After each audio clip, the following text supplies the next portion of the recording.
Hey guys, so today I'm going to be sharing with you a story about a rookie card that has the most sentiment in my life, or one can say nostalgia. Plus, I'm going to be sharing with you my most recent pickups. You ready? Then let's do it.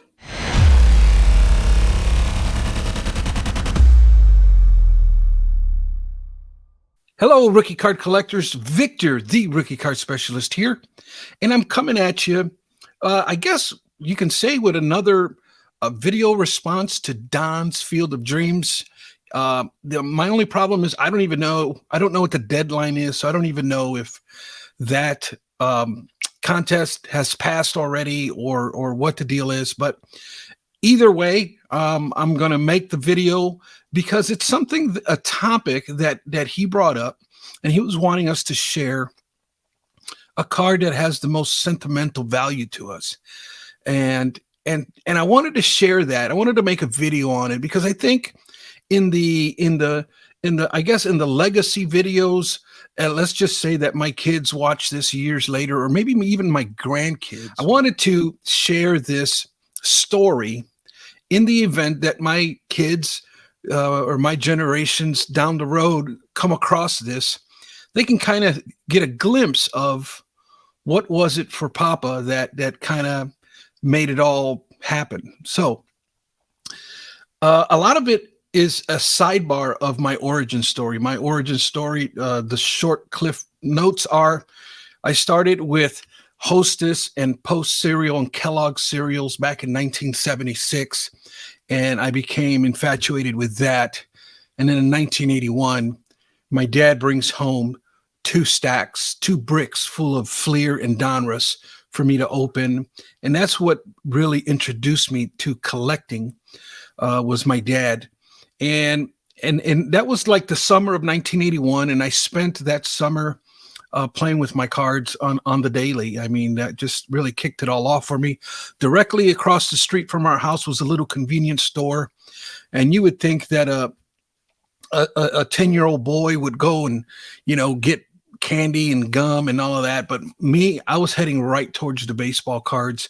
They sold packs of cards in that store, mainly tops. And it was, 30 cents a pack.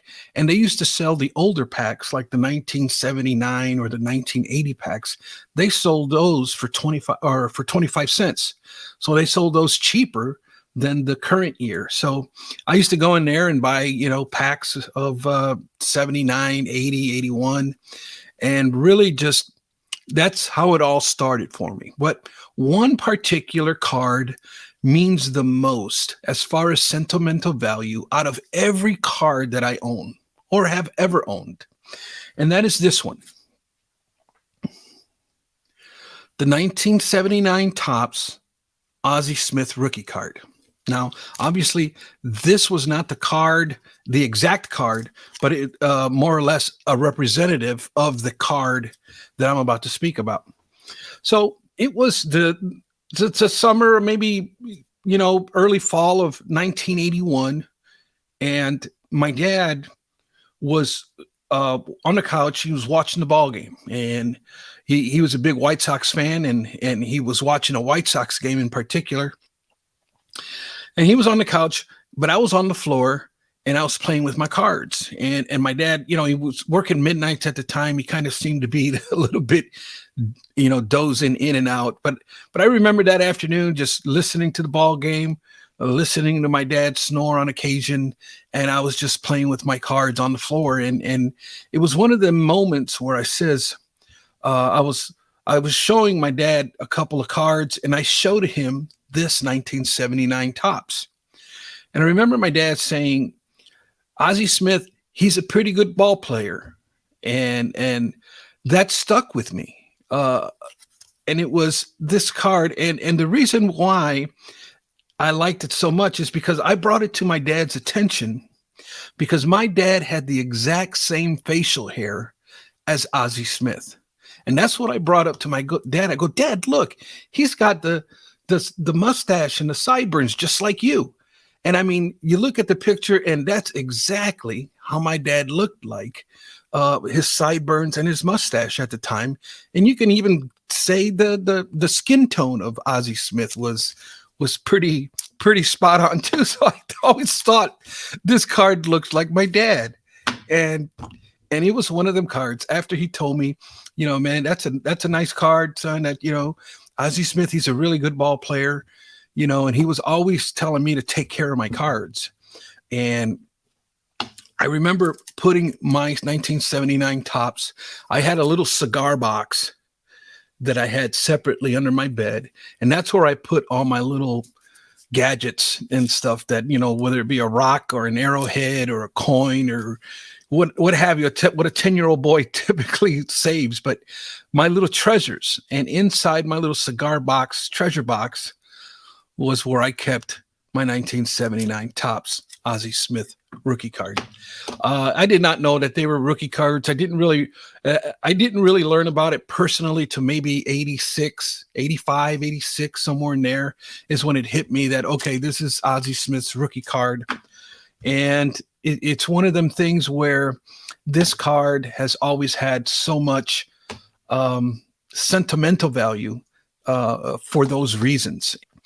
And when I heard this contest response, it just triggered all those memories again. And I wanted to share that with my viewers, with my kids, and even my grandchildren. So thank you, Don, for giving us a platform to bring up this story. And thank you for bringing up the memories. And that's really what really kicked it off for me was that 1981. I can honestly say, 1976, I played with cards. And they were more like toys to me. But in 1981 is when I got serious. I was 10 years old, getting ready to be 11, because my birthday is in December. So I was getting ready. I was almost 11.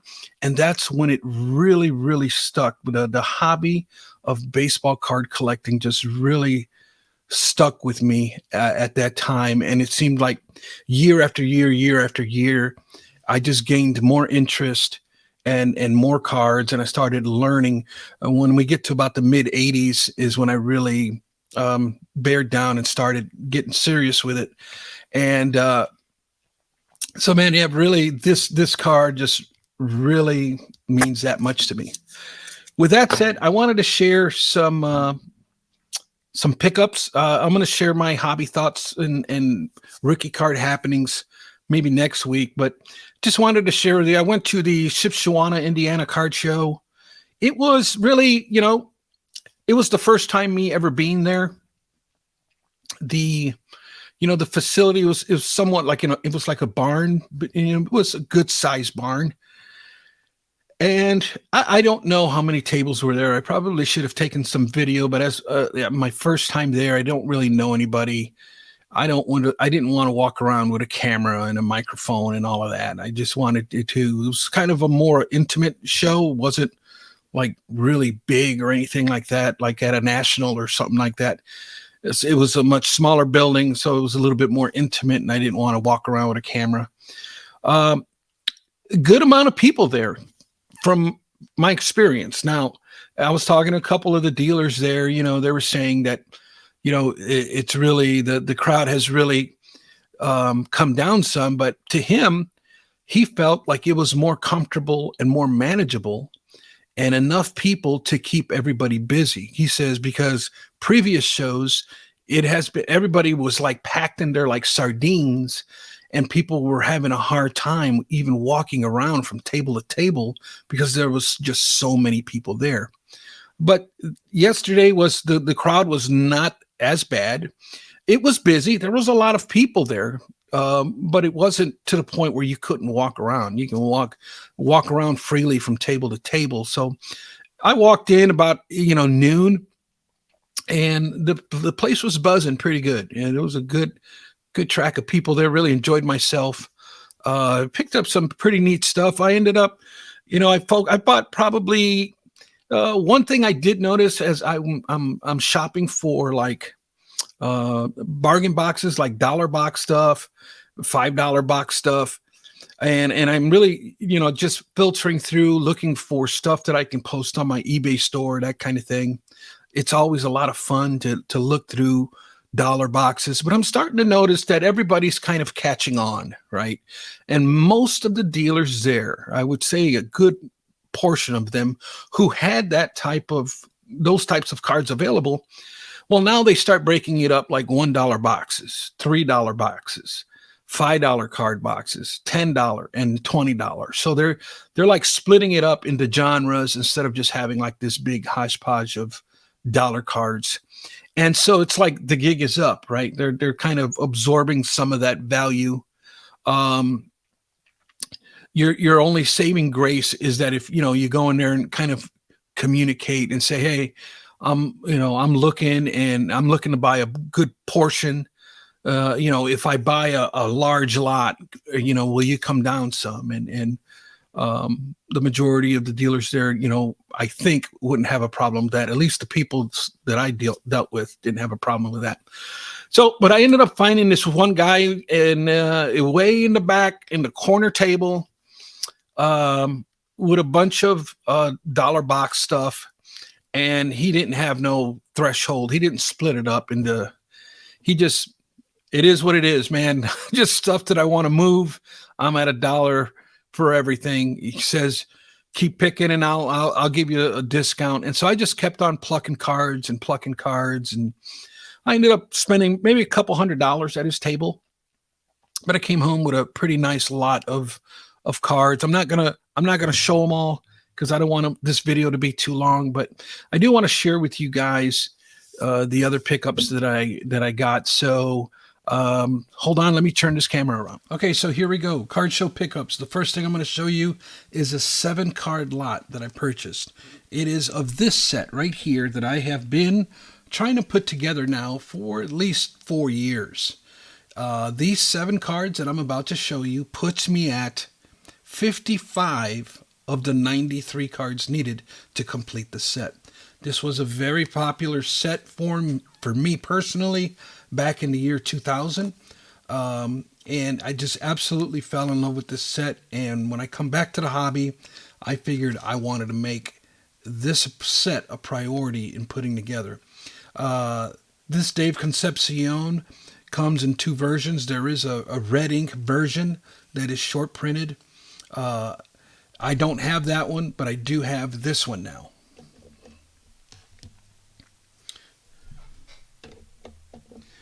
Ferguson Jenkins is also in that set. And what I really love about these is the signatures. They're done so well. This was very early on in the autograph game. And man, these cards the signatures are just absolutely flat out amazing. Tommy John signature, I just really love the gold border with the black and white, kind of a matted finish to it. Just great cards, man. I've always enjoyed this set. Jim Palmer, this one is a short print also. There's a good dozen or so cards that are short printed that are going to be a challenge to pick up. I know there's like a Kirby Puckett, a George Brett that's short printed, and several others. But this was a short printed one as well. Maury Wills, one of the more common autographs in the set, but still needed to put the set together. Ralph Kiner, Pirate Great, got this one. And the last one is Paul Molitor. So really, again, 55 of the 93 cards I have. And I do have this set inside of my trading card database account. If you're wondering what cards I have or don't have, or you have some that are for sale, reach out, let me know. I know I've bought some from Bill, the Hall of Fame collector. I've bought some off of him for the set. And if you have any of these, hey, let me know. I'd love to buy them off of you, and maybe you can help me put my set together. Also at the card show, I just picked up this one as I was walking out. This one is going to fit inside of my 100 top cards of the 1980s. That's where this one is going to go inside the set registry. Asked the guy if he'd take 20. He had no problem with it. Was happy to give up a 20 spot for this one. Small card, but a fabulous looking card. nonetheless. Really enjoy that card. I'm going to show you some eBay pickups now. I have been picking up a good amount of singles of this guy. That's what I've gotten in this week. I'm going to have a ton more coming in next week. I really like Julio. I think he's got a tremendous amount of talent. I think he's got that it factor. And instead of opening cards or getting into opening packs and all that, I'm just going to buy singles of the ones that I want. And that's the route I'm going to take. I am these Julio Rodriguez cards are I'm shopping for potential sending them out to get graded. I wouldn't mind owning some Julio rookie cards for the graded PC side of things. Also, a couple of eBay pickups. Picked up this one, which in my last video I said that I don't buy tens of Michael Jordan baseball. This is another set registry, but this one came up, and it is the German international version. This set came in French, Italian, German, Japanese, and Spanish. So there's 5 parallels to this card, and the only difference is in this bottom paragraph here is written in a different language, and so nonetheless, I need it for my set registry, and this one was available in a 10. There's only 13 of these that have been graded. So I had a decision to make. I says, man, these international cards are going to be difficult to find. There's not many. And if you look at the Spanish, I believe the Spanish only had 8 cards that had been graded. This German had 13 copies, and it was the highest one. All the other languages were in single digits. So I had a decision to make. I'm like, man, what am I going to do here? It's a 10. I don't want to pay 10 prices. And thankfully, I went ahead, and I just think that people just don't know about them. But I went ahead and put in a snipe. And I put a snipe down of what I was willing to pay and what I felt comfortable paying. And lo and behold, I ended up winning the auction. And so excited to add that one to the PC. And finally, I also picked up this one, which I could not resist. This absolutely beautiful Michael Jordan insert card from 1993 Upper Deck SE Behind the Glass. 8s are great. I usually, when it's a Michael Jordan non-set registry card like this one is, I'm fine with 8s, especially when it comes to inserts of the 90s. They can get pricey. This card in a 10 is about $1,200. In a 9 is about $300. And I saw this 8 for about $100. And I says, you know what? I couldn't tell the difference between an 8 and a 9. I really could not. There was just nothing there. And I looked at this card up and down, and it just displays beautifully as an 8. And I went for just getting the card and not the grade. Happy I did. That's the back side of it. Just a fantastic image of Jordan. A very unique insert card. A very underrated insert card, in my opinion. So extremely happy to add this one to the PC. And those are my pickups. Hey guys, so that's going to do it. Those are my pickups for this week. I appreciate you guys tuning in. Do me a favor, leave me a comment down below. What's been the card show scene in your area? Has it been the same? Is it better or is it worse? Let me know down below. I appreciate it. With that said, guys, thanks for tuning in. Hey, consider subscribing. Consider watching Hobby Hotline on Saturday mornings and on Tuesday nights. And check me out at the Sports Card Hall of Fame Network channel. Stay tuned for more content on that. With that said, guys, I appreciate your time. Thanks for tuning in, and I'll catch you on the next one.